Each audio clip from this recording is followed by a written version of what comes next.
Hallelujah. यीशु मसीह के अजीम नाम में आप सबको मेरे सलाम। जैसा कि लास्ट वीडियो के अंदर हमने सुना खुदाम के कलाम में से कि खुदा ने किस मकसद के लिए हमें बुलाया है, और वो मकसद ये है कि हम खुदा के साथ रिलेशनशिप में रहें, हम खुदा के साथ हमेशा रिफाकत रखें। जब यीशु मसीह ने 12 शागिर्दों को मुकर्रर किया तो बाइबल में लिखा है कि उसने उनको मुकर्रर किया ताकि उसके साथ रहें। तो इसके हवाले से हम बाइबल मुकद्दस में से एक एग्जाम्पल देखेंगे, मजीद इसको हम और ज़्यादा सीखेंगे। खुदा के कलाम में से मेरे साथ निकालिए लूका रसूल की अंजील उसका 10 बाब उसकी 38वीं आयत से हम तिलावत करेंगे। खुदा के कलाम में यूँ लिखा है, फिर जब जा रहे थे तो वो एक गांव में दाखिल हुआ और मर्था नाम एक औरत ने उसे अपने घर में उतारा, और मरियम नाम उसकी एक बहन थी। वो यीशु के पाँव के पास बैठकर उसका कलाम सुन रही थी। लेकिन मर्था खिदमत करते करते घबरा गई, बस उसके पास आकर कहने लगी, ऐ खुदावंद, क्या तुझे ख्याल नहीं कि मेरी बहन ने खिदमत करने को मुझे अकेला छोड़ दिया है? बस उसे फरमा के मेरी मदद करे। खुदावंद ने जवाब में उससे कहा, मर्था मर्था, तू तो बहुत सी चीज़ों की फिक्र तरद्दुद में है, लेकिन एक चीज़ ज़रूर है, और मरियम ने वो अच्छा हिस्सा चुन लिया है जो उससे छीना ना जाएगा। खुदा के कलाम के पढ़े और सुने जाने से हम सबको बरकत मिले। तो यहाँ पर भी इस ताल्लुक से जो है वो हम एक वाक़या देखते हैं। बाइबल मुकद्दस ये बयान करती है कि यीशु मसीह जो है वो मर्था और मरियम के घर में गए, और बाइबल मुकद्दस में लिखा है कि जब यीशु मसीह उनके घर में गए तो यीशु मसीह उनके साथ कलाम को शेयर कर रहे थे, कलाम की गुफ्तगू कर रहे थे। लेकिन बाइबल मुकद्दस में लिखा है कि मरियम जो है वो क्या कर रही थी? यीशु मसीह के पाँव के पास बैठकर उसके कलाम को सुन रही थी। जब अब इससे ऊपर पढ़ते हैं तो लिखा है कि मर्था नाम एक औरत ने उसको अपने घर में उतारा। जब यीशु मसीह उस गांव में गए तो मरियम और मर्था दो बहनें थी। तो मर्था ने क्या किया? यीशु मसीह को अपने घर के अंदर वेलकम किया,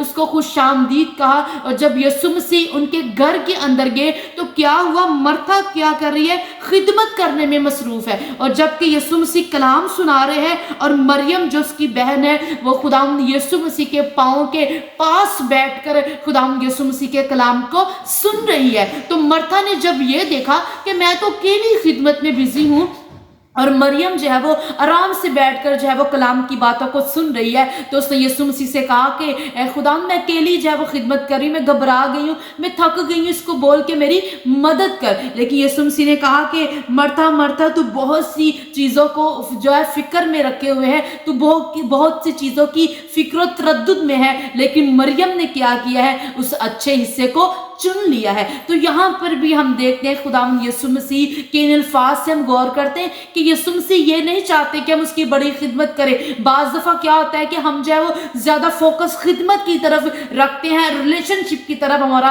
फोकस नहीं होता। यहाँ मर्था का फोकस जो है वो खिदमत की तरफ है, लेकिन मरियम का फोकस जो है वो रिलेशनशिप की तरफ है। मरियम जो है वो यीशु मसीह के पाँव के पास बैठकर कलाम को सुन रही है, इसलिए यीशु मसीह ने कहा कि मरियम ने अच्छा हिस्सा चुन लिया है। तो आपने हमेशा इस बात को याद रखना है कि खुदा का कलाम हमें यह सिखाता है कि खुदा यीशु मसीह ने हमें इसलिए मुकर्रर किया, इसलिए बुलाया ताकि हम उसके पास बैठें, ताकि हम उसके साथ रिफाकत रखें। और यहाँ पर यीशु मसीह ने भी जो है वो मरियम के बारे में अच्छे अल्फाज बोले कि उसने क्या किया है? अच्छा हिस्सा चुन लिया है। आज आपने और मैंने भी अच्छे हिस्से को चुनना है। आज हमने अच्छी चीज का चुनाव करना है, और वो यही चुनाव है कि हमने अपने खुदावंद यीशु मसीह के साथ रिलेशनशिप में रहना है, मजबूत रिश्ता कायम करना है। क्योंकि बाज़ दफ़ा हम खिदमत में इतने बिजी हो जाते हैं कि हमारे पास वक्त नहीं होता कि हम पर्सनल खुदा के साथ टाइम स्पेंड कर सके। लेकिन यहाँ पर भी